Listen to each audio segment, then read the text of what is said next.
नमस्कार दोस्तों। देखिए, जैसे पिछले वीडियो में बताया गया था कि बाबर भारत का आगमन करने वाला है, यानी ठीक है, यानी कि पानीपत की लड़ाई देखेंगे।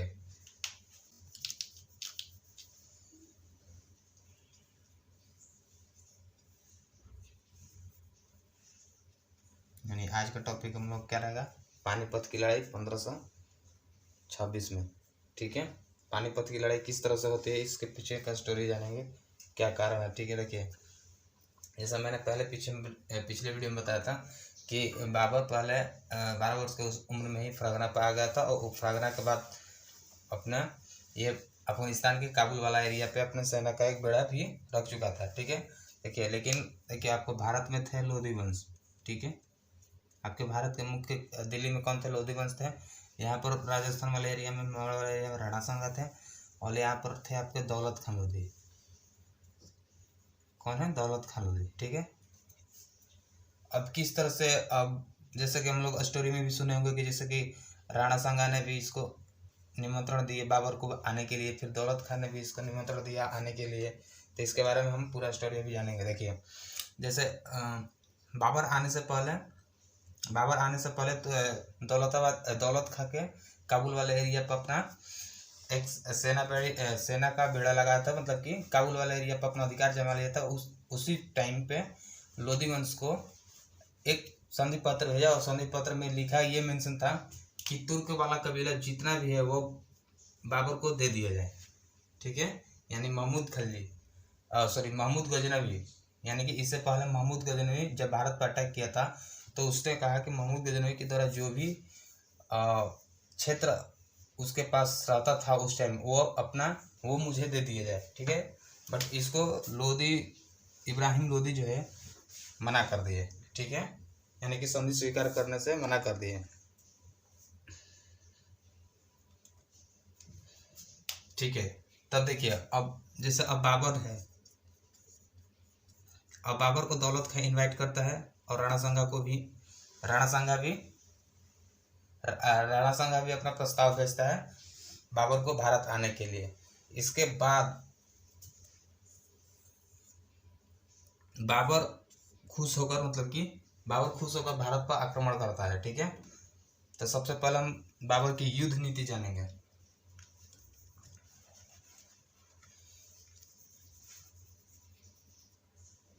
देखिए, बाबर की युद्ध नीति क्या है।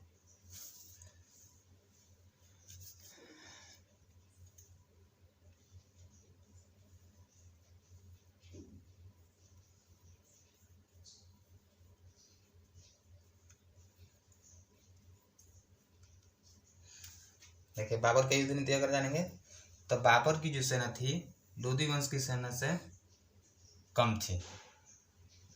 ठीक है, फिर भी बाबर जो है पानीपत का युद्ध 1526 वाला जीत जाता है। कैसे क्योंकि अपने युद्ध नीति से। देखिए, बाबर के पास तो सेना बहुत कम थी। ठीक है, तो बाबर ने अपनी सेना को, जैसे भारत में एंट्री किया, तो मतलब भारत में प्रवेश किया, तो भारत में प्रवेश करने के बाद बाबर ने अपनी सेना के एक भाग को पानीपत के गांव में छिपा दिया, और दूसरा जो भाग है पेड़ों के डालिया पर छिपा दिया। ठीक है, और तीसरी बात जो भी है कि अपने गाड़ियों को एक साथ बांधकर उस पर तोपचियों का प्रयोग कर रहा था। ठीक है, और इस नीति का जानकारी लोधी को नहीं थी। ठीक है, इस तरह से लोधी 1526 में बाबर का सामना करने आते हैं, और 2-3 घंटे युद्ध के बाद इब्राहिम लोधी जो है पूरी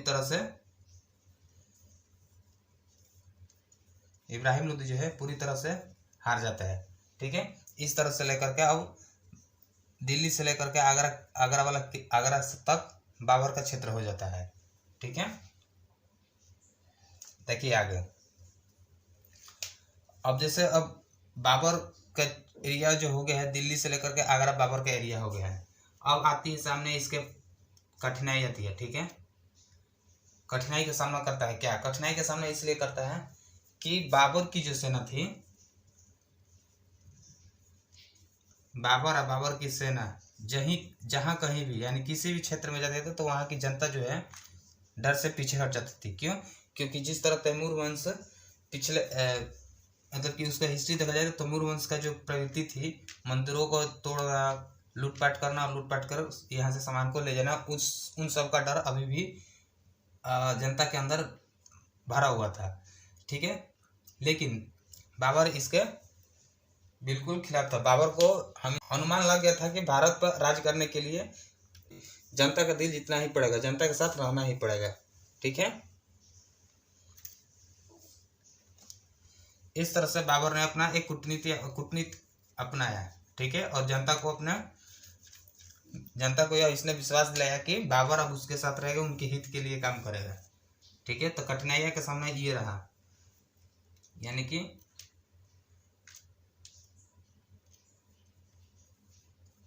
गांव के समाज को अपने प्रति एक करना, यह जनता को विश्वास दिलाया कि बाबर उनके साथ रहेगा। ठीक है, अब इस तरह से देखिए, अब इस तरह से देखेंगे तो राणा सांगा की मुश्किलें बढ़ गई। ठीक है, क्यों?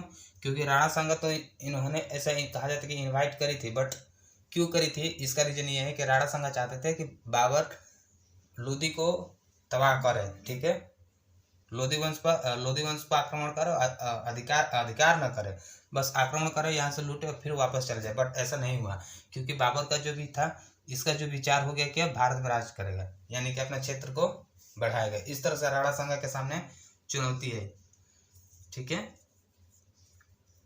और यही चुनौती आगे चलकर खानवा के युद्ध में दिखाई देती है।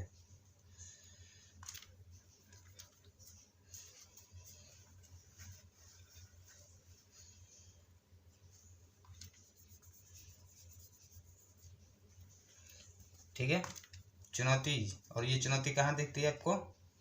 खानवा के युद्ध में।